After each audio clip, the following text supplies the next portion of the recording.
Clerk, please, roll please. Mr. Kirby. Here. Mrs. Marion. Here. Mr. Hennis. Here. And Mr. Wright. Here. Mr. Lopez is not with us this evening. He's feeling well. And so he's so our thoughts and prayers will be with him to recover and hope he does better. First up on the evening is the aggregate spending limit and the Prop 208 update.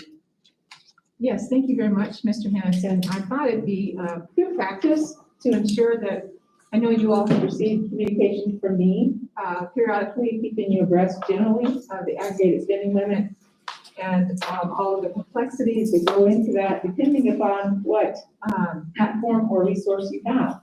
So given our access to Gus and Rosenfeld, I've asked if Rob Haas would be able to just go through it a little bit with you, and then if you've got any questions, then he'd be able to respond. Mr. Haas.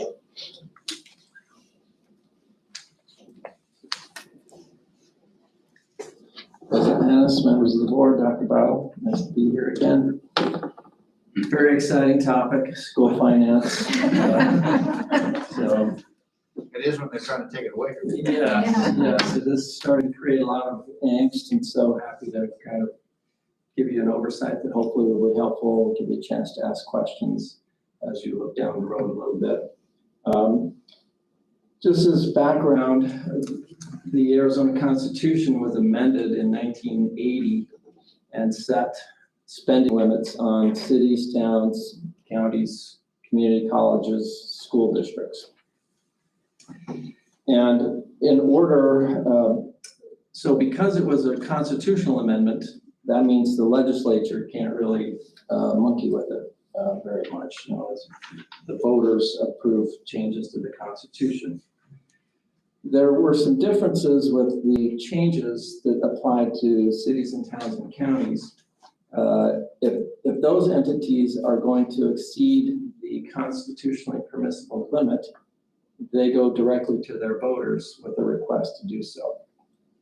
That also was the approach applied to community colleges. But for school districts, the limit applies to the aggregate of all school districts. That's why they came up with the name constitutional aggregated expenditure limit. And so all school districts are lumped in together, and the legislature sets the annual spending limit for all school districts each year. Charter schools, of course, did not exist in 1980 when this limit was set, and they are not included in the limit. They're dealt with separately. So the limit, the spending limit applies to most of your expenditures, maintenance and operations, which is the vast majority of your budget. All of your personnel expenses, most of your transportation expenses, those sorts of things. The maintenance and operation is included, along with capital outlay. There are some exceptions to what's not included. Those include grants, debt service, things like that. But those, as you look at your overall budget, are a small percentage of what you spend. Most of what you spend is on personnel, salaries and benefits and so forth, and that maintenance and operation is included in the limit. So the way the limit works is it was set in 1980, and the constitutional amendment allowed for that limit to grow with student enrollment and inflation. Those are the two factors that bump up the limit on an annual basis. When the limit, if and when the limit is exceeded, the Constitution does not state what happens in that instance, but it does allow the legislature, if both houses in the legislature with 2/3 majority in each house agree to raise the annual limit, they can do that. There have been some times in the past where that has happened. And that's the situation that's presenting itself now.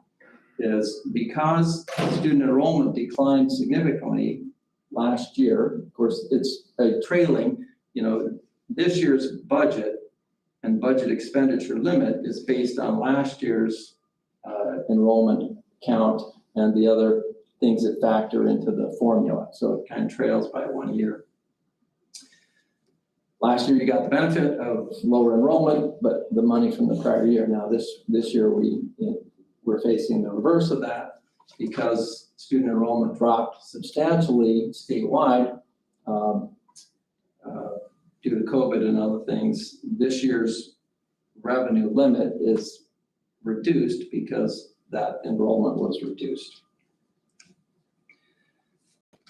The other factor, the other main factor in the, well, there are a couple of other main factors that are creating this pinch. One is the Prop 301 tax that was passed.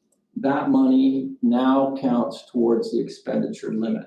And as Arizona's economy has grown, there's been more Proposition 301 money come into the revenue stream, and that is causing this, excess, if you will. Also, you may recall that a number of years ago, the legislature got in trouble for not fully funding schools. And so there was a plan put in place to catch up over the next 5 years. District aggregated limit is what they call it.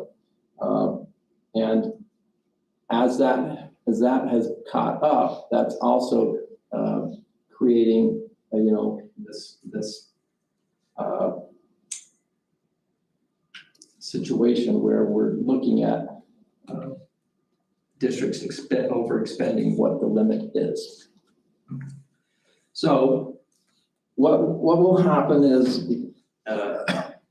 on or before March 1st, the legislature has to decide whether to approve action to exceed the limit. We don't know yet whether that's going to happen or not. And again, both sides of the House need to approve that with 2/3 majority. So there are better handicappers than me on the likelihood of that to happen, but it would need quite a bit of consensus in order for that to happen. So if the legislature doesn't approve, if they approve it, then obviously everybody will go about their business and things can be fine. And that's done on a year-by-year basis. So they can approve it for this year only, and then if the problem presents itself again next year, then they would decide whether to approve it again. If they don't approve it for this year, then the State Board of Education will notify each school district by March 1st, by March 5th, of the necessary reductions. So right now, the best estimates is that the over expenditure is about 1.1 billion across the state, which roughly comes out to about 16% of the aggregated budget for school districts. So you're looking at the possibility of 16% budget cut. Again, we're talking rough estimates here at this point. Even though the money is there, money's been allocated, money is there, you just will not be allowed to spend it over your limit. And therefore you would be looking, not just you, this is statewide, it's got nothing to do with the way Casa Grande has operated its business. And because you've been efficient and careful with your money, you don't get any benefit from that. It's a statewide deal. And so by March 5th, the state board would tell you how much you have to cut. And then you would have to adopt a revised budget by April 1st. You can draw from that what you will, but by April 1st, you'd have to revise your budget. So as you look at the implications of that, cutting your budget by, this is not the remaining budget, this is the overall annual budget. Talk about cutting your overall annual budget by approximately 15% at this point in the year. And those will be some significant reductions, especially because almost all of your money is spent on maintenance and operation. And so, again, this is not unique to Casa Grande, and this is no reflection on how Casa Grande has conducted its business, because it's a statewide limit and it's a statewide expenditure. And it would be a cut that is not tailored to any particular district. If the over expenditure is 15%, every district would be tagged to reduce its budget by 15%. And so districts would be looking at making, some significant decisions, whether that's staffing, whether that's programming, whether that's school operations, number of schools are operating. There's even been some talk about, whether you'd be able to, again, I'm not talking about Casa Grande in particular, or the school districts would be able to complete the school year. So there's a lot of what if scenarios at play right now. Of course, the legislature could resolve all of that for this year if they agree to allow the districts to exceed their limit. Rob, a question for Dr. Bennell. The impact on our district is about 4.9, just shy of $5 million. That's correct. So again, you think about, you won't know this until the earliest March 5th. And so you think about making those kinds of cuts between March 5th and the end of the fiscal year. And that's what's causing a lot of anxiety. And I'm sure the legislators are hearing about that. Another piece to this puzzle that you may have heard about is Proposition 208. That is the act that the voters passed that created a additional income tax on high income earners, $250,000 in Arizona. This is state income tax for state income filers that earn more than $250,000 if they file individually, more than $500,000 if they file jointly. And once that act was passed, there were a group of people that challenged the constitutionality of Proposition 208. That's our governor? What's that? That was the governor? I don't remember if Governor Ducey was a named plaintiff in it, but I know there were some Republican office holders that were, as well as other citizens. In any event, the Arizona Supreme Court ruled last fall that the funds that would be raised, Proposition 208 defined the revenue that this tax would raise as grants, and said that that grant money would be excluded from the aggregated spending limit, trying to allow school districts to get this extra tax revenue and spend it outside of the aggregated limit. That language was challenged as not being a grant and being a tax, and the Arizona Supreme Court agreed with the plaintiffs that the funds are not grants and would not be exempt from the constitutional aggregate limit, meaning that any revenue from Proposition 208 would, if you spend it, those expenditures would apply to the aggregated limit. Now, Proposition 208 has nothing to do with this fiscal year. It would only apply starting the next fiscal year. But it's still a concern. So once the Arizona Supreme Court ruled on that, the plaintiffs had also asked the court to enter a preliminary injunction, meaning stop the presses, don't allow this tax to be collected until this lawsuit has been completed. That's in essence what a preliminary injunction is. They're tough to get because there's a high bar to clear to get the court to basically rule in your favor at the beginning of the case and then revisit the ruling at the end. You have to show, one of the things you have to show is a significant likelihood of prevailing on merits. And the Supreme Court declined to issue the injunction, declined to not collect the tax. So the tax will be collected as it stands right now. And remanded, sent the rest of the case back to the trial court to determine whether the state would be over the limit for fiscal year 23. And there's no way to know that yet because you haven't adopted your budget for fiscal year 23 and school districts. So once you and your peers have adopted your budgets for fiscal year 23, then the trial court will review whether or not the aggregate spending limit will be exceeded, and then we'll revisit the issue of whether to allow the tax to go forward or not. So that's kind of a quick overview of Prop 208. Things, again, that doesn't apply to this current fiscal year, but it's certainly an issue on the horizon that we'll continue to monitor for you and advise Dr. Battle as developments occur. And happy to answer any questions about either the aggregate spending limit or Prop 208. I think specifically the legislature and 2/3 vote from each house is going to be, that's going to be a big lift. You're going to have to get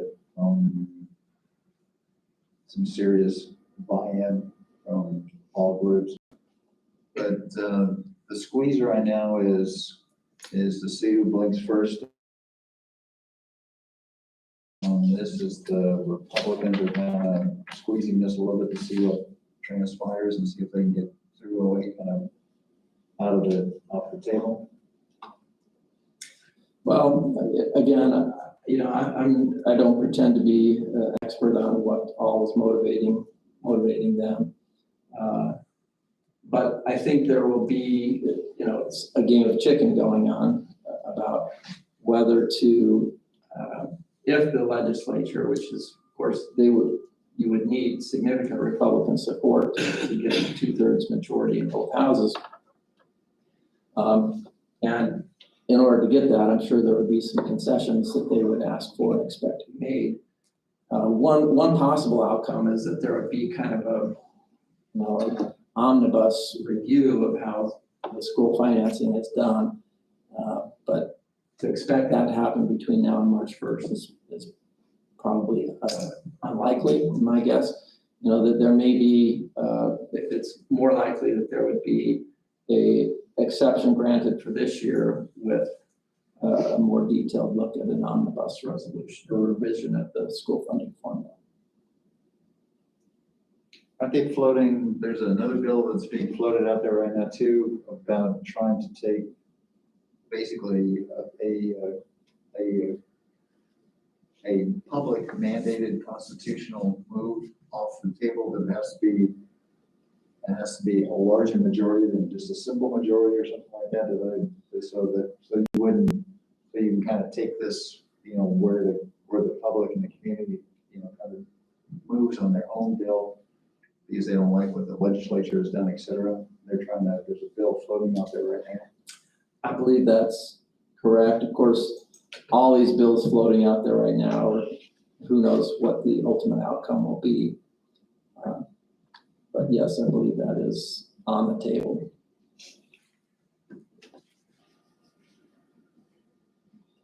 So you got a pucker factor between now and March 1st, is that correct? Yes, and so moreover, I want to first of all thank you, Mr. Hauser, and your questions, and those of you who have communicated with me as well. It's just important. Information is power. We have no idea of predicting, the outcomes. I've had a number of meetings and conversations with colleagues that are in different situations. Working with our finance department, we'll continue to provide some information relevant to what possibilities and what that impact might look like. So stay tuned there as it relates to particular CASA grant. But what's most important, especially in a public setting, is that as educators at large, regardless of what district we're in, while some may feel a huge impact if this doesn't pass, others may feel less, but the bigger is that there is an impact. And therefore, it's relevant to all school districts. And so it's important that, that we are informed, that we're aware, that we're doing our part in communicating with those decision makers, as well as considering, what the future may hold until all is resolved, hopefully through 23, 24. I mean, there's other implications in budgets come to 24. And so I just want to make sure that Casa Grande School Community District and board members are aware that we're paying close attention, we're making good decisions, and making sure that we are thinking visionary about what are the things our kiddos need. That's really, really important. And that we learn from all of the experiences from 2019 until 2024. We just have to be able to move responsibly, but we cannot compromise what is best for student learning in our district. To that end, I would bring to the board this question. If I would wonder, I maybe even propose it as a board, we send a letter or statement of our own to the Arizona legislature expressing our hope that they could reach that 2/3 majority. To be clear, I don't expect a statement from our board to be the moving factor for the legislature, but I nevertheless think it's important for us as a board to advocate for our students' needs. And there would be something powerful in speaking as a board to make that statement. I would be happy to draft something that could be brought to board approval. I could send it to Mary, she could send it to the board here by the end of the week. I think there would be something very powerful and significant if, as a board, we could stand unified in advocating for our districts and the need of our students. Yeah, that's an awesome idea. And not only to the state legislature, but to our individual representatives Yes, sir. for our district down here and reach out to each one. I think David Cook's one, I can't remember. Teresa Martinez. Yeah. Yeah, and just to clarify, and Show, et cetera, as a senator. And just to clarify, this will come up each year? The spending limit and whether or not districts are over or under the limit is addressed each year because the limit changes each year based on student enrollment and inflation figures. So. If I might, and you said this, it just is really important, and you said it a couple times, so that the public understands, this is not an overage of any particular school district, this is the state. And one major contributor to that overage are the needs and the funds that were allocated because of our circumstances of COVID. And so it's unfortunate that that didn't take consideration sooner than later. As we all were aware, those funds were limited. And then the other part I want to emphasize is the 301 dollars that were mentioned. And that's something that's not new to Arizona, but that now has been included in the overage that school districts are being, if you will, penalized for. So I just want to be real clear, school districts have not mishandled or not been an efficient use of funds. It's very, very important.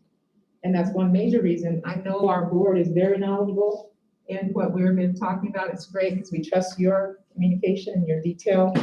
But again, as we know, this is a public setting. We want to make sure our community and our school and staff are fully informed of the choice of words that are being used in schools. And it's not because people have been mishandling or misusing or not being efficient with the use of funds. If I may piggyback off of that, Dr. Cottle. Yeah, so the student enrollment was estimated to have declined by 50,000 kids due to COVID. And of course, with lower enrollment comes lower revenue. And so that's nothing that, to your point, nothing to do with how Casa Grande has managed its operations. The Proposition 301 money, when Proposition 301 was originally passed, those funds did not count towards the aggregate spending limit. It had a sunset provision, and when it sunset, the legislature renewed it light, and it took away that exception. And so at that point, the 301 money started to apply towards the spending limit. And that is estimated for this year to be $600 million. And the over expenditure is estimated at 1.1 billion. So almost half of the over expenditure is from the 301 revenues, which have increased as the economy has grown and that sort of thing. The other main contributor to the overage is the restoration of the district additional assistance funding, which had been cut back during the recession in the late 2008, 2009 time period. And the legislature was ordered to catch up, if you will. And so, but that catch up is also applying to the spending limit. So those are the three main factors, none of which are a reflection on how efficiently Casa Grande has used its finance. And thank you so much for that, Mr. Haas, and you all that have been on boards before, that district additional assistance was the capital budget. So now it's just been renamed, so that makes us more. So thank you so much. Yeah, and just want to clarify the point you were making about the charter schools and its impact or not impact on charter schools. So charter schools are not subject to the expenditure limit. Again, this limit, the formula to establish the limit was created when the Constitution was amended back in 1980, before charter schools were a thing. And so the expenditure limit does not apply to charter schools. They have a separate funding formula. And so to the extent that there is going to be a budget decrease where you have to cut your budget, that would only apply to traditional public school districts. It would not apply to charter schools.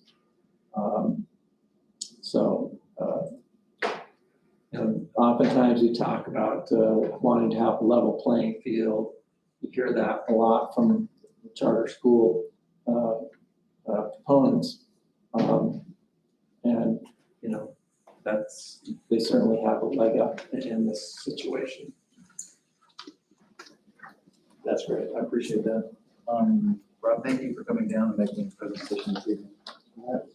Yeah, we'll be happy to continue to update Dr. Battle and Ms. Salazar as developments occur and give them kind of a customized view of the impact, the potential impact on Casa Grande. Thank you. Move down to item C.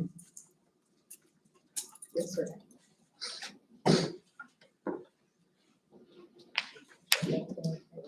Mr. Grande, presentation, awesome. Yes. So I'd like to.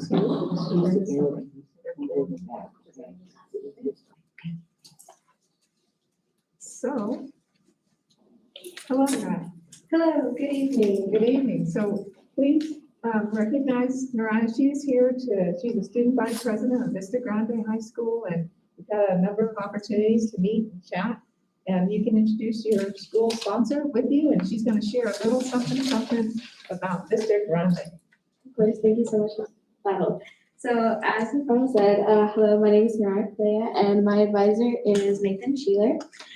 So let's get started. So this is a semester 1 recap of what Student Council has done so far this year. Okay, so we will start with classwork. So at Vista Grande, we offer a student council class during our 4th hour.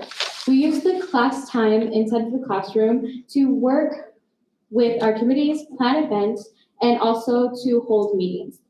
Outside of the classroom, we execute our events, and we better provide opportunities for our student body.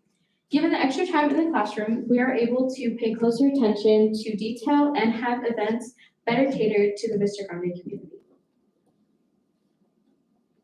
So this year, I implemented 4 committees within our student council to equally divide the work amongst the members. Our first committee is VG News. Each week, they plan, write, record, and edit a video announcement to be shown every Monday during our Spartan time. This semester, they have recorded 19 videos, some of which have included skits, student interviews, and sports highlights. Our second committee is the Service Committee. They are responsible for finding, planning, and organizing community service events for student council to participate in. The biggest project that they have started this semester, or last semester, was our Service Saturdays, where one Saturday of each month, we give our time to the community. Last semester, we helped Rick Wilson separate the recycling collected at Mesquite Middle School, and we participated in the bell ringing with Salvation Army, just to name a few. Our third committee is the Publicity Committee. Their main goal is to maintain consistent communication with our student body. They do so using social media and posters to advertise Spirit Weeks, games, and other school events. Last semester, they took the time to learn and use a editing software known as Canva to create impressive and professional advertisements. They also created senior night posters to showcase our student athletes. Our fourth committee is the Spirit Committee. Their main goal is to ensure that our student council and student body is as involved as possible. They create things for sporting events, plan Spirit Weeks, and organize other fun events for our council and students to participate in. Last semester, they started Spirit Fridays, which are simple spirit days each Friday that students are encouraged to participate in. So what was the theme for the one with Pitbull? Oh, so that is actually one of our student sections. So another part of what Spirit Committee does is they create themes for football games, which is mostly what was happening last semester. And this is our pink out game.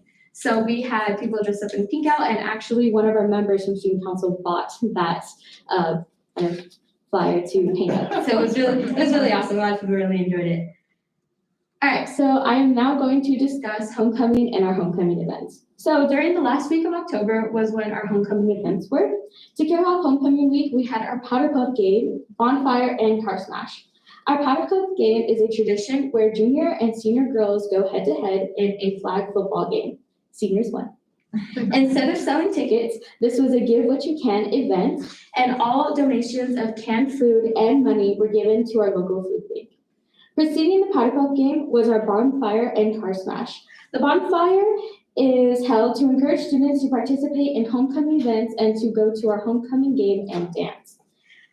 Our coaches and captains spoke, and we also had performances from our cheering band. During the bonfire, we had our car smash. The broken car was donated by Crossroads Auto Center, and for $1, students could hit the car twice, and all proceeds went to student council. After school, from Monday to Thursday, we had float building. Float building is when each class creates a float that represents the theme of the homecoming dance. Each float was then presented during the Spartan parade. We also hosted a Spirit Week. Each day of the week had a theme correlating to the homecoming theme, and participation and creativity was amazing. Our newest tradition this year, which was established by our Spirit Committee, was the lunchtime activities. Monday through Thursday, we had games for students to play at lunches, and they could win prizes. Two of our biggest traditions are our Spartan Fest and Spartan Parade. During the Spartan Parade, floats were created by clubs, sports, and other organizations, and they were driven through the school for all our students to see.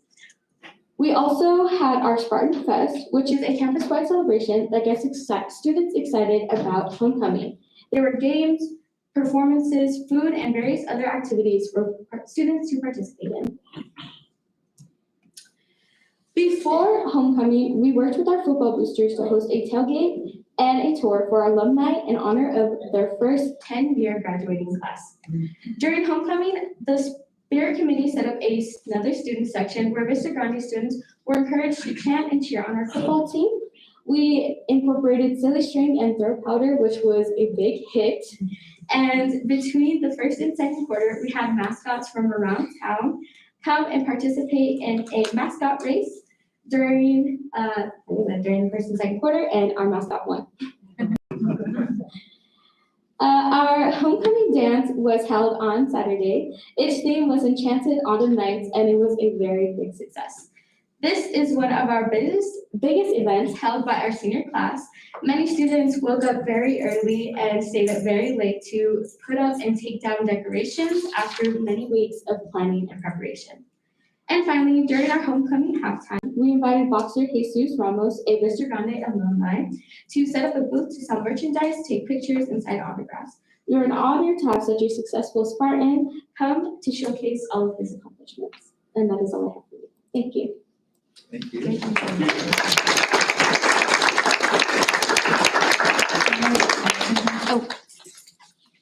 I just want to say something really quick. Yeah, of course. I chair a wheelchair memorial run here in town every year, and we had it last Saturday. And I wanted to thank your school, because we had members of the cross-country team out there and the Spartan cheering on all the runners, and they did amazing, so thank you. Of course, thank you so much. Do we have any other questions? No, thank you very much for the presentation. Thank you so Appreciate much. it. Keep up the great work. Thank you. Thank you. Dr. Bell? Yes, sir. Yes, thank you very much, Mr. Dennis. I have Ms. Miller, our CTE director, who's going to share an update. As you know, from the beginning of this year, we've been working on concurrent and embedded credit, I could say. And she's done her due diligence in collaborating with teachers and leaders to ensure that we are meeting district policy and procedure as it relates to that. And so one of the agenda items that you'll have today is regarding approval of that, our recommendation. And now she's going to share a little bit more about that. Thank you very much. Thank you for the opportunity to make this presentation. President Hess, Dr. Battle, and all the board members. I am extremely proud of the work that the CTE teachers have done. This was a definite team effort. Melanie with curriculum has been by my side throughout this whole thing. And I think if you remember back to the survey that we did, that's step one. We did some surveys in the very beginning. Students wanted this. There were some guidelines that the district people wanted, and I included everybody that was expected out of that survey.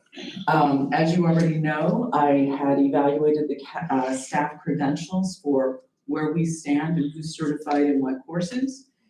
We reviewed the core standards, the curriculum. We're working on the alignment and all of those things that are going to make our programs excellent programs when it comes to providing and allowing students to get or earn embedded credit. So we are currently at that fourth step, presenting the findings to the board and submitting a plan for approval. That fifth step is going to continue every year. This is not something that stops. We need to keep evaluating our curriculum, and I need to keep monitoring any of the guidelines that are appropriate for our consideration. So one of the things that happened during January, prior to January, our new curriculum maps were created.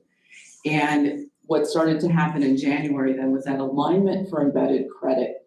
And the teachers all came together, including math and science teachers. And you can see them collaborating a little bit on the work on that's hanging up on the board in the cafeteria. And they were excited to work together. They were excited to get to be in person. We had a person come in from the curriculum consortium to help with some of this. That is the IGA that you entered, I believe in November, we entered that. And so they are helping us with this process. There's going to be more professional development and collaboration opportunities with them. We are continuing our PLC process, and lesson plans will be submitted for embedded credit quarterly. Our professional development preparation for economics knowledge exam begins in June, and both of my marketing teachers or our marketing teachers have agreed to participate in that preparation. They'll be headed to Phoenix for 5 days of professional development, which will prepare them to pass pass that test. Then we also have work towards certification in core content areas from some of our other teachers. I've got one of the construction teachers who's intending to seek math certification. And my ag teacher is, I think, going to start with science as a accreditate or as additional certification. Ag has some things that we need to consider it because it's 3 different areas. So we're going to need to use some additional help with that. All right, and so what I did was I set up some guidelines for counselors to use when they're counseling our students. When it comes to earning credit, it will be earned and not just simply granted. And I'm asking that they follow all the grade level guidelines, and all of those are explained in our course catalog. And we want to encourage students to make informed choices. We want them to be completers in our programs. We want them to be engaged in the curriculum. We want them to make the choices that they need to make in their career path. And I believe that the way we have things set up, we're going to encourage students to make choices and also make choices based on interest, but also make choices based on what type of jobs and employment are going to be available later. All right.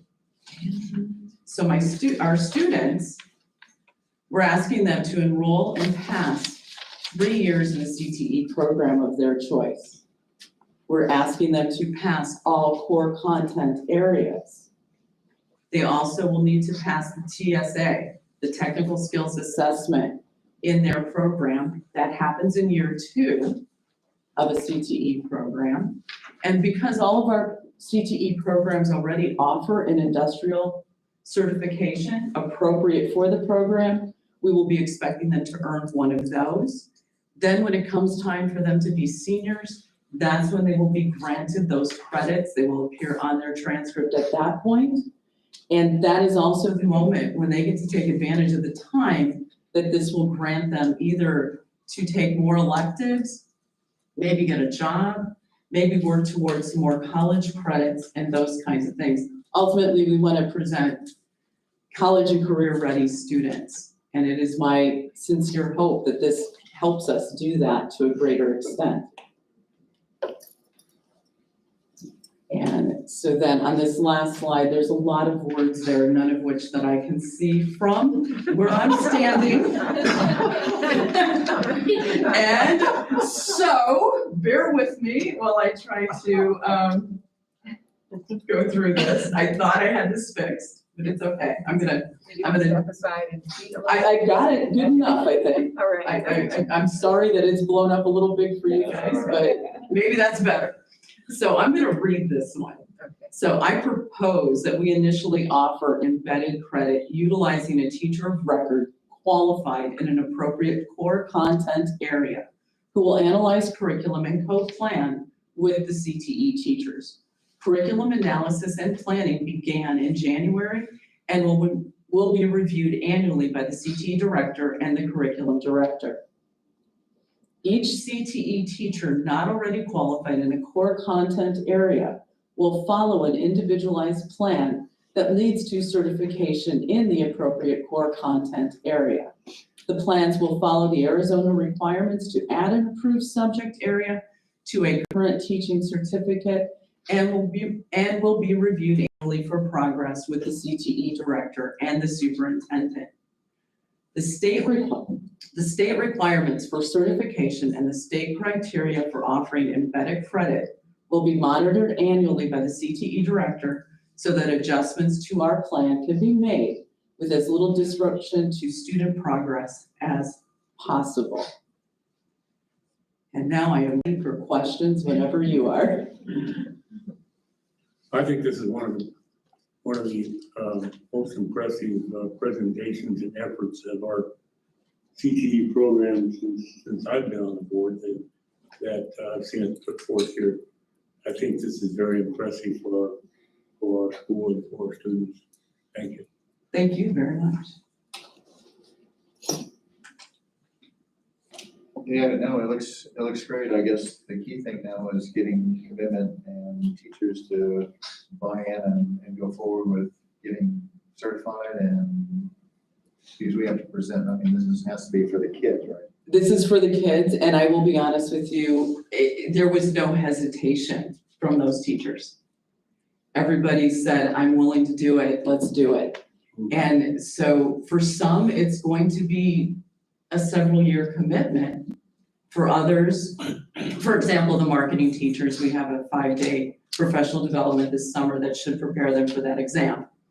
And so that's a little bit less of a commitment than perhaps somebody who needs to go in and get a math certification. But I had teachers who did not hesitate, and that made me very happy and very excited for our students. This may be a question more for Dr. Battle than you, but for whoever's able to answer the question, is the district able to provide support to these teachers who are going back and receiving renewed certification? I'm thinking especially financial support, which for teachers may be a bit of a sacrifice, right, to go back and get a renewed certification. Are we able to help them along the way? Thank you very much, Mr. Kirby. And quite honestly, as we said, collaborative. I know Ms. Gardner and we spoke early in the year, and there are funds that in a process in which people can request. I cannot not express the gratitude to CAC. Right now, everything's free. Yeah. So people can take advantage of that as well. So we're going to do as much as we can to accommodate appropriately. And I say appropriately because Evan's in the details. But there are funds that can help support to that end. Yes, sir.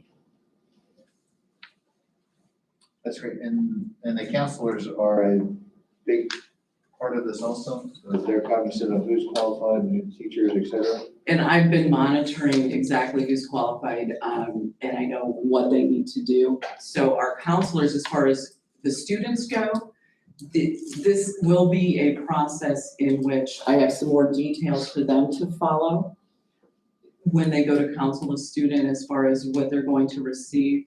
And as I work with Dave a little bit more, I think we'll be able to put indicators that will make it a little bit easier for counselors to see the process of each student. Ultimately, I want them to receive this credit once they are seniors. And so that's going to, I believe, make it a little bit easier on the counselors in the sense that nobody's gonna get credit before that point, but then also they have a bit longer to monitor the success of the students and encourage them to do more. Sure, and if I might add to that, the reason why is because, and again, just publicly speaking, every kid still needs to take the core classes. And that's what's really important, and I think that's where some things may not have been understood. And then now that everyone does understand that, information is power. And so again, I want to attribute that knowledge to Ms. Miller and team by the support on the best interest of the kids. That's great. Thank you. Any other questions? All right, item E is board agenda review. Everybody have a chance to look at. Thank you very much. Thank you very much. We sure appreciate it. You're welcome. Thank Look you. at the board agenda as presented for the 6:30 meeting. Are there any questions, changes, deletions? Opportune time to ask folks if there's anything that we need to. We have lots of talented people here that will be glad to answer questions. I think we're all right. Okay, seeing none, then we will go ahead and adjourn this and re-adjourn at 6:30 for the public. Thank you.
Kirby? Here.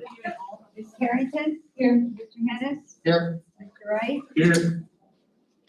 Everybody's here. So if you would please, ladies and gentlemen, will please rise for the presentation of the colors. Rifle, carry. Ready, cut. Forward. March.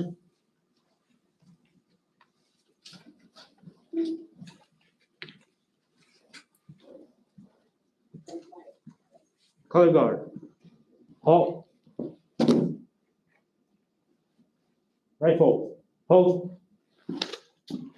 Counter, march. March.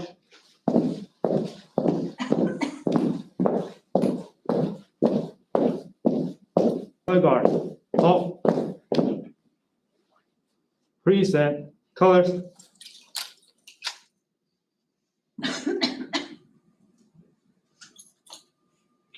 I pledge allegiance to the flag of the United States of America and to the republic for which it stands, one nation, under God, indivisible, with liberty and justice for all.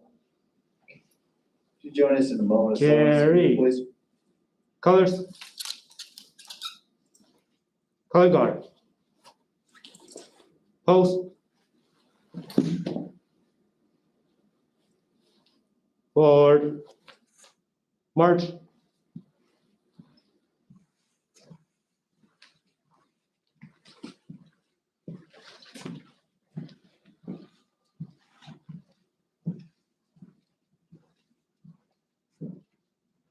Color guard. Halt. Color guard.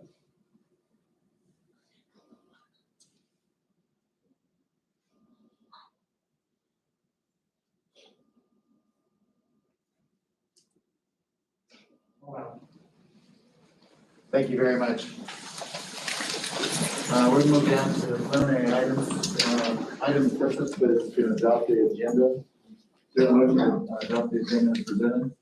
I make a motion, we adopt the agenda as presented. Second.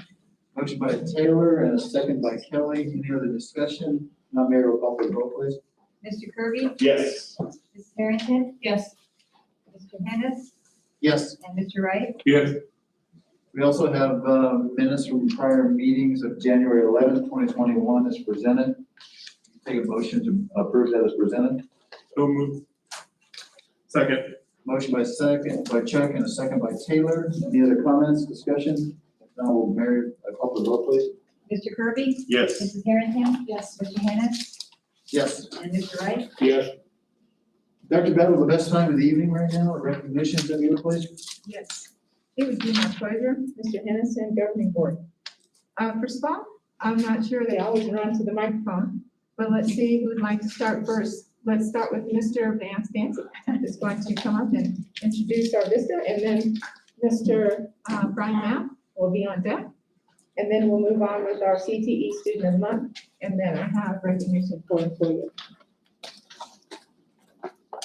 This evening, Mr. President, board members, Superintendent.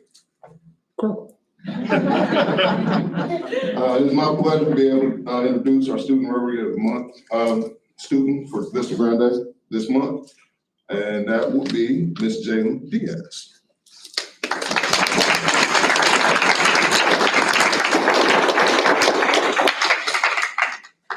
So Jalen's parents' names are Jessica Diaz and Fred Quintero, who are in the audience. Thank you, thank you. They're doing a fantastic job. Some of the accomplishments and activities that Jalen participates in are she's been in JOTC since grade 9 and 11. Drill team for JOTC, grade 9 and 11. Drill team commander, grade 11. JOTC color guard, grade 11. DECA member, grade 9. Link crew member, grade 11. You gotta know Link Crew is before I continue. Link Crew is one of our better programs on, I'm not gonna say better, one of our programs that we really like because it puts older kids together with our freshmen. Link Crew Commissioner, grade 12, National Honor Society Treasurer, grade 12, Upward Bound member, grade 12. Some of her personal accomplishments and activities, academic award, grade 9 and 10. She balances 2 jobs at Boston's Pizza and Chipotle. I need some help to help organize my time with this thing. She's been accepted at the University of Arizona.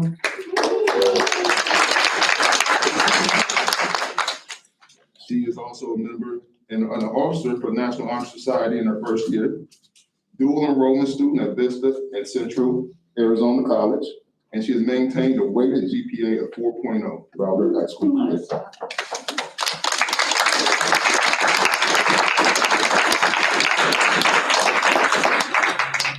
After high school, she plans on attending CAC for 2 years and continuing her education at the University of Arizona.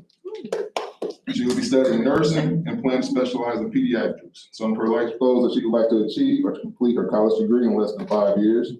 From there, she would love to own a pediatric office and would also like to buy her mom a house in the future.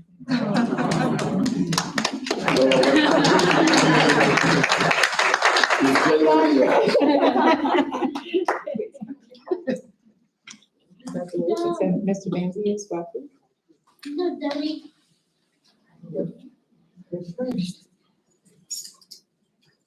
I guess we're gonna do math. What do you recommend? There, that's better. It's a future nurse. Yeah, there you go. Yeah, right. Congratulations, Emily. Thank you. Congratulations, go Cats. Good job. Thank you.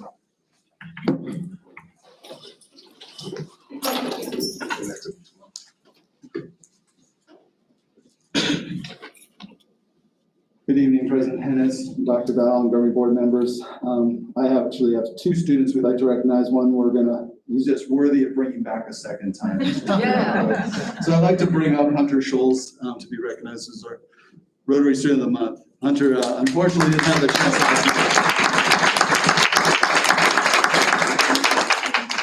Hunter unfortunately wasn't able to be with us last month due to some communications, and so we're grateful that we were able to bring him back and be recognized. And so we'd like to embarrass him properly with all the amazing things he's done. First, we'd also like to thank his parents who are also here tonight, Jamie and Martin Scholes. So Hunter has earned an impressive 4.732 GPA. He's a team captain and plays on a varsity team of the following sports, plural, not just one. Swim team, wrestling team, and tennis team. I think there's probably some other teams, but those are good to start with. Hunter's also very involved in clubs on campus and in the community. He's a member of the Casa Grande Youth Commission, also CGUHS's Link Crew, and National Honor Society. His future plans include attending one of the 3 main service academies. Just thank you. Right, Air Force, Annapolis, or West Point. Looking forward to hearing which one goes. He plans to major in biology. That caught me off guard, thinking of the military service, but he wants to help people in need as a military physician. So kudos and congratulations.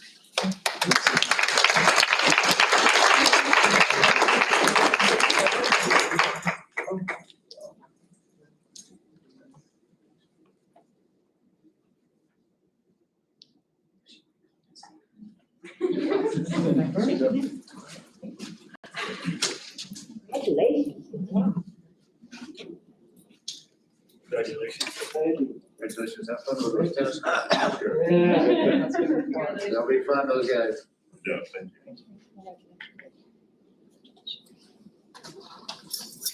This time I'd like to invite up Dion Burnett. Dion, if you would want to come on up for us as well.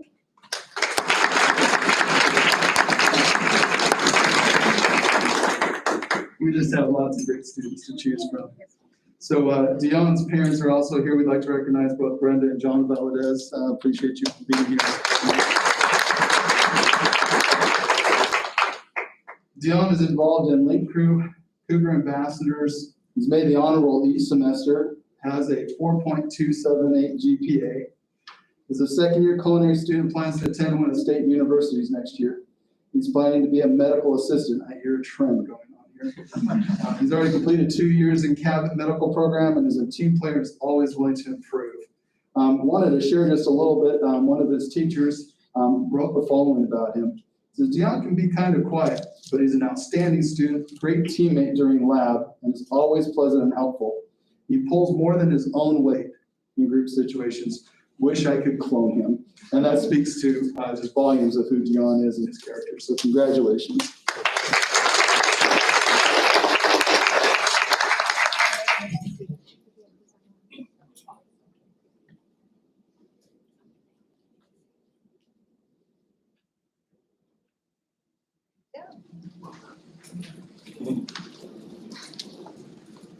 Congratulations. Congratulations, yeah. Good luck, guys. Congratulations.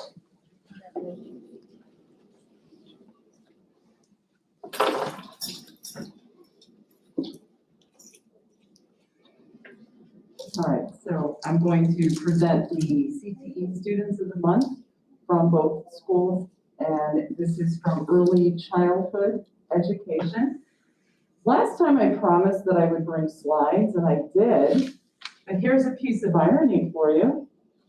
All of the students, the teachers, and parents are all here this evening. Thank you.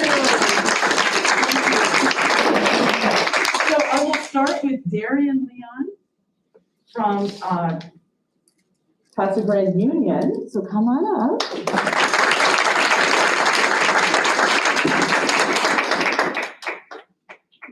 Her parents are Lenore Contreras and Jesus Leon. She's a senior, and her goal is to become a teacher. Yay. Her teacher is Mrs. Kathy White, and she shared some very kind words.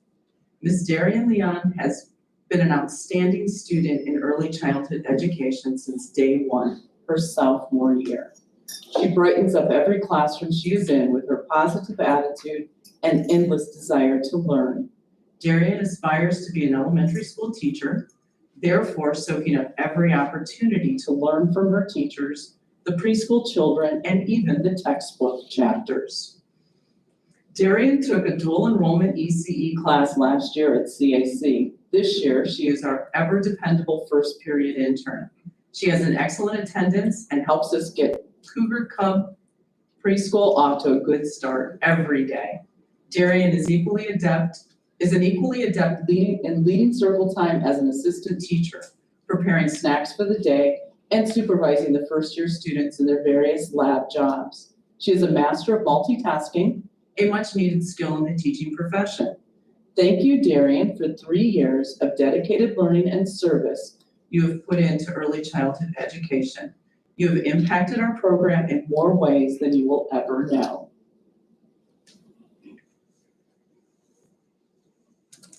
Congratulations.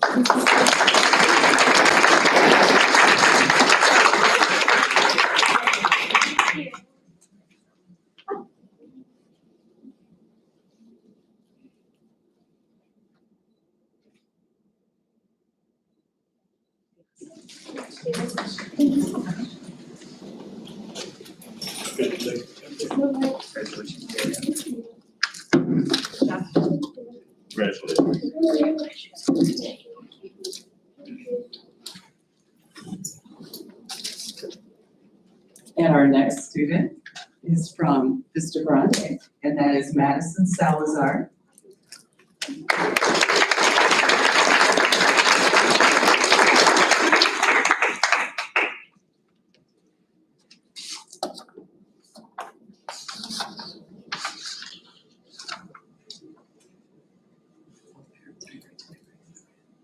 Her parents are Aaron Yondell and Joey Salazar. Thank you for coming. And her teacher, Mrs. Joe, is also here, and she shared these kind words about Madison. Miss Madison is an integral part of our program. She takes every opportunity to work in the preschool during her class and at other times. She is willing to do any job in the preschool and completes it with joy.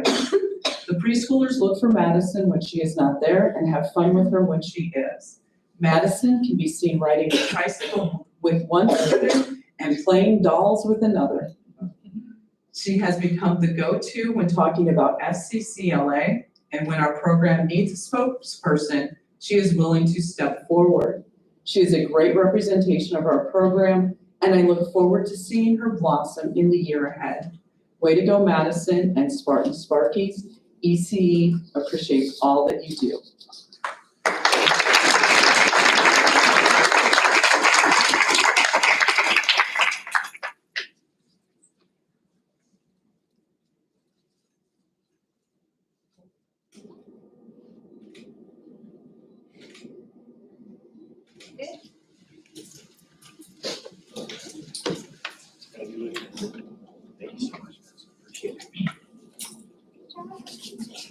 Congratulations.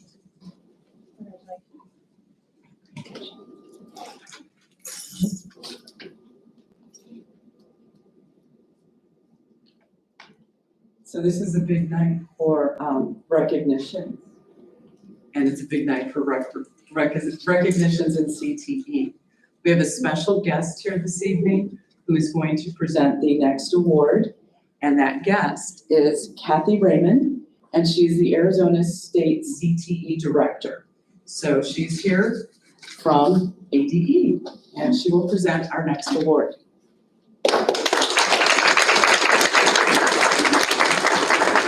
Good evening, and thank you for having me. It's an exciting night for CTE with the embedded credit and early childhood students. I was an early childhood teacher, so I appreciate that. But the most important thing I'm here to do is to present a U.S. Presidential Scholar in Career and Technical Education nominee. And the application for this looks at academic rigor, technical competence, employability skills, ingenuity, creativity, and problem solving. There were 45 applicants across Arizona this year. Only 5 were selected. And that one selection from here was Alina Nielsen. So Alina, if you want to.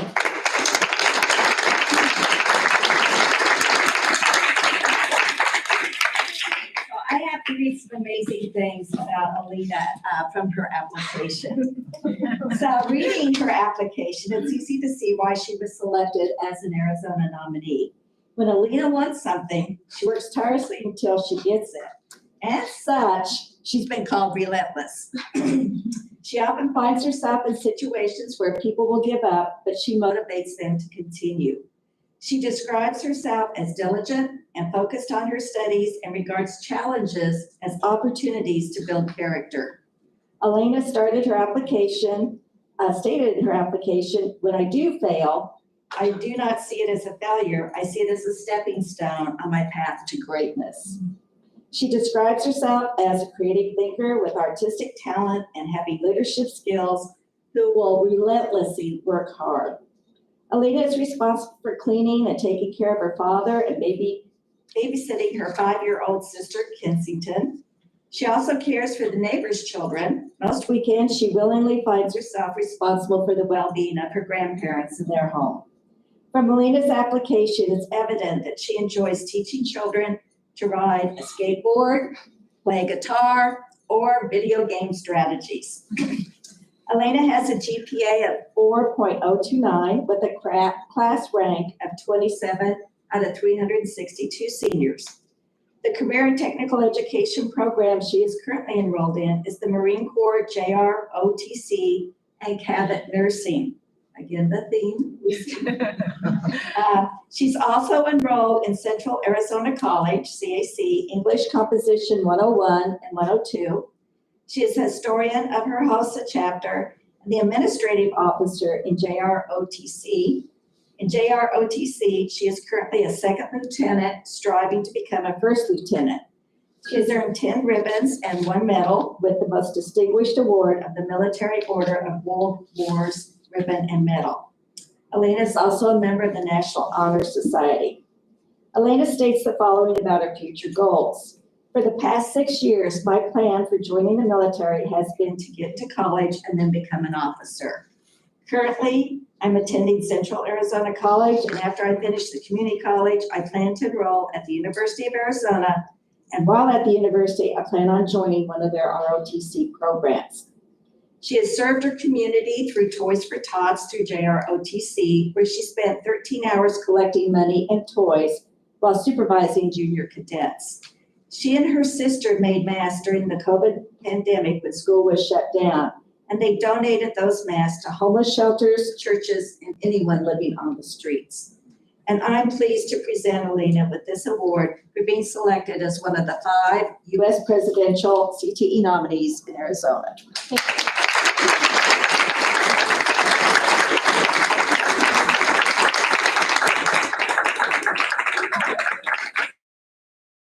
There, who are taking wonderful photos to join us as well. Thank you. You're welcome.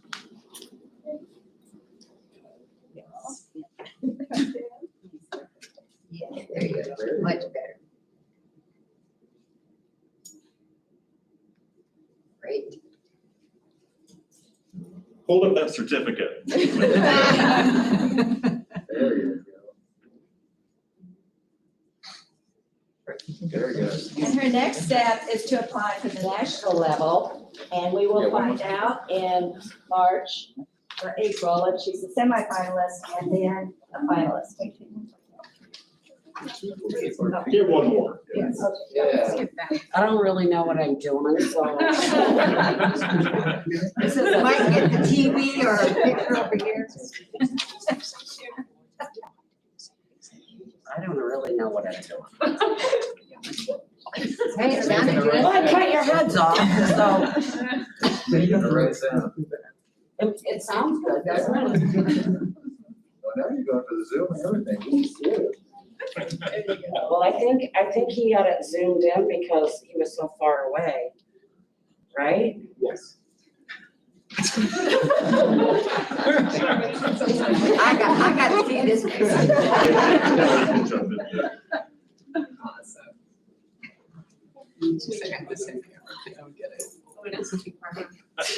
We might need to. There you go.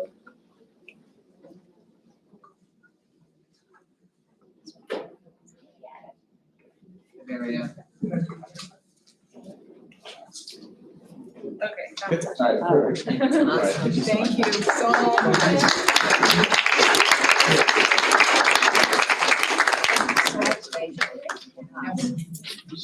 Congratulations. Yeah. There's a few I'll have to delete. No worries.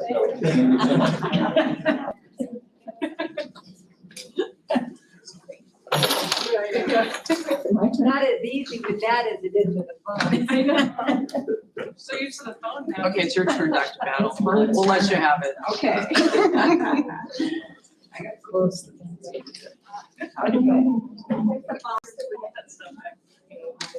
So something. Our user friend. Governing board, we have decided to do something really cool. Each month in our newsletter, I get to recognize a staff person of the month. And as I haven't had a chance to do that, I thought it would be most appropriate to invite them here to the board. And so all that have won throughout the year, we've invited them today. And then also from moving forward, we will invite whoever wins each month. But I want to make sure that I properly introduce to you the wonderful staff that serves each and every one of us. A little bit about who they are in general, and you will attest to this once you hear all of their names.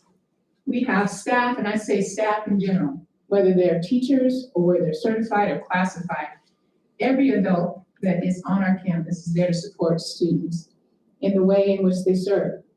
And so I'm going to ask for the following, and I close my envelope here. Staff members to come on up if they're here. And that would be Norma Sanchez. Come on up, please. Cody Milham, please come up. Kathy White, please come up. Alicia Behrens. Okay, and then Mr. Hepta is the newest one that will be published in the most recent January newsletter. You know, right now, education, being in a school campus is very, very difficult at best. And what you see in front of us represents an exemplar group of individuals who are resilient, humble, dedicated, hardworking, loving. They collaborate and contribute to serve whoever they possibly can. And I just want to thank them tremendously from the bottom of my heart, if I haven't done it enough already, that they do such a great job. And I just want to say thank you, board, for giving us the opportunity to recognize each and every one of them. So with that said, we have certificates for you. So Ms. Coleman White, please give her a hand.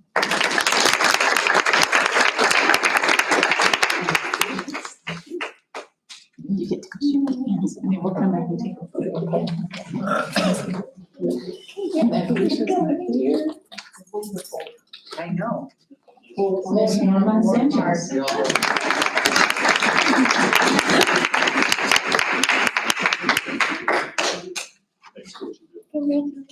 And Miss Catherine White.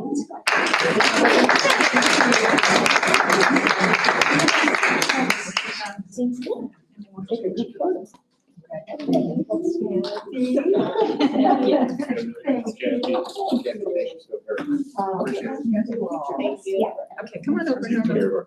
Oh,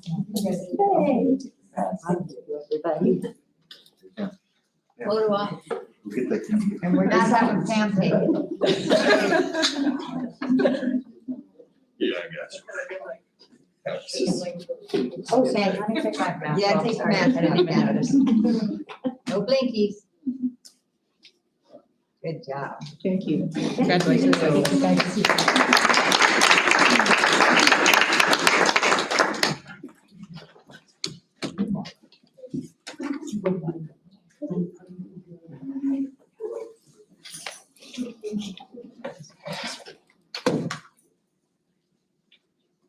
The year's still up. Oh. There's the superintendent's report. Okay. Actually, I know exactly, I took a look at some things. We've done some great things, a lot of hard work. I want to contribute to our counselors and staff. We're in the middle of registration and they're putting in an inordinate amount of time. Mr. Dave Griffiths and IT, they are rocking it. So I want to make sure that I recognize publicly the hard work that's happening there. But overarching, as I alluded to earlier, any given day, site leadership, site staff are doing their very best to ensure that quality learning is happening. And what's happening at the sites is absolutely unbelievable.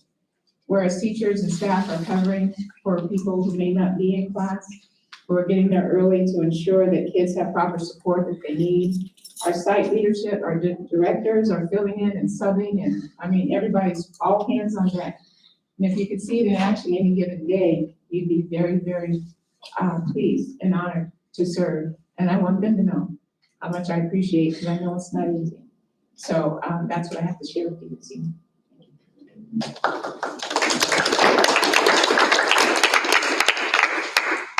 Dr. Rose, just as a question, you mentioned that you might like to introduce somebody and have Yes. them say a couple of words with another opportune time. Yes, sir. Mr. Hennis, I'd like to have Mr. Vance Danzy come to the microphone. As he approaches the microphone on the agenda today, we have a recommendation to ask you to approve Mr. Vance Danzy as the principal of Mr. Grande. I would love to share a few things about this young man from the onset. One of all, his sense of humor is second to none. And two, such a good heart, and he has the faith of all adults and students. As I've had a chance to walk with him among the students on campus, such respect, even when they're getting reprimanded, if you will. His passion is student behavior, and that is in a positive way. I specifically don't say discipline because that's not what he does. He creates a partnership and he holds everyone accountable with love, encouragement, and accountability. So now today we have an opportunity to recommend him as the leader of an amazing educational institution that has set some audacious goals that are quite achievable, and under his leadership, we believe that they can do anything. So before you is Mr. Van Spence. Thank you, thank you.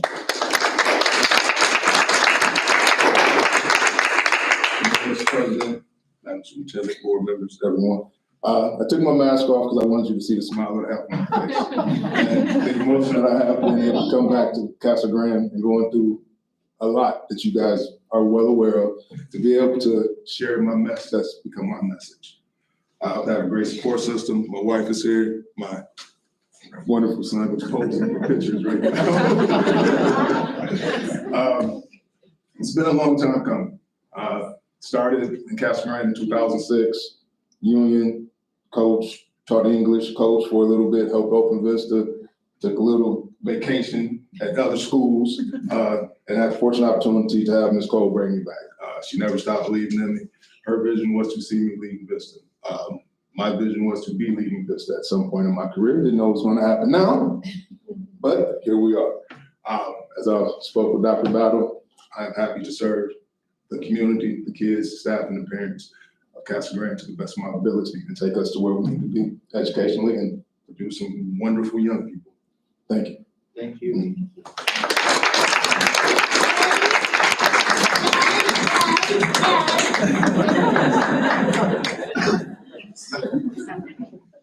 We're down to item 5, call to the public. If there are any questions, no call.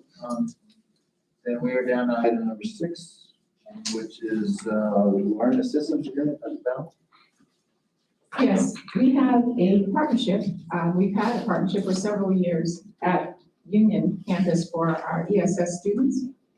Certain population of support as well as extended support based upon our IEPs that students have. So that's one to renew, and it had not been for you for a few years, so we want to make sure that we bring it back for you for and approval. And this is for, is it a 1-year term agreement, or how long is the length of this agreement?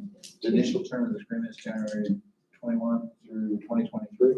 Yes, so the way the language is that there's some contingency, as long as we get it approved, or either one of us would like to get out of the agreement, it would be possible to carry over.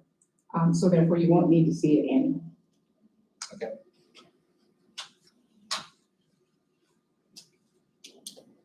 You have a motion to approve the agreement with Awareness Systems through January 1, 2022 through June 20th, 2023 as presented. Is there a motion to that effect? I move we approve the learning systems agreement. I'll second. There's a motion by Chuck and a second by Taylor. Any other questions on that? If not, Mayor will call for the vote, please. Mr. Kirby? Yes. Mrs. Harrington? Yes. Mr. Hennis? Yes. Mr. Wright? Yes. We are down to item B, donations, of which we're always thankful and grateful for the donations that are made to the school. We have a couple of different ones. We have a couple of different ones there. Anybody like to make a motion on that? I'll make a motion to move to accept the following donations. $2,000 from Larry and Veronica Webb to the Vista Grande Dance Club, and $100 from Marilyn Ridgway to CGNHS. There's a motion by Kelly. Is there a second to that? Second. Chuck seconded. Any other discussion? As always, we're very thankful and grateful for the donations to help out the school and the students. Yep. Hearing that, Mary, call for the vote, please. Mr. Kirby? Yes. Mrs. Harrington? Yes. Mr. Hennis? Yes. Mr. Wright? Yes. We're down to item 7, which is the consent agenda. We have first items A through G. Are there any questions or anything needs to be pulled or discussed? If not, I'll make a motion that we approve consent agenda A through G in its entirety. there's a motion. Is there a second? I'll second. And Kelly seconded that. Are there any other questions? If not, we'll go ahead and call for the vote on that, Mary, please. Mr. Kirby? Yes. Mrs. Harrington? Yes. Mr. Hennis? Yes. And Mr. Wright? Yes. Congratulations, Vance. Yes, thank you much. Thank you. There's no going back now. Done deal. Hearing that, we will go ahead and adjourn this evening. Thank you to everybody. Be careful, be safe out there. So. Yeah.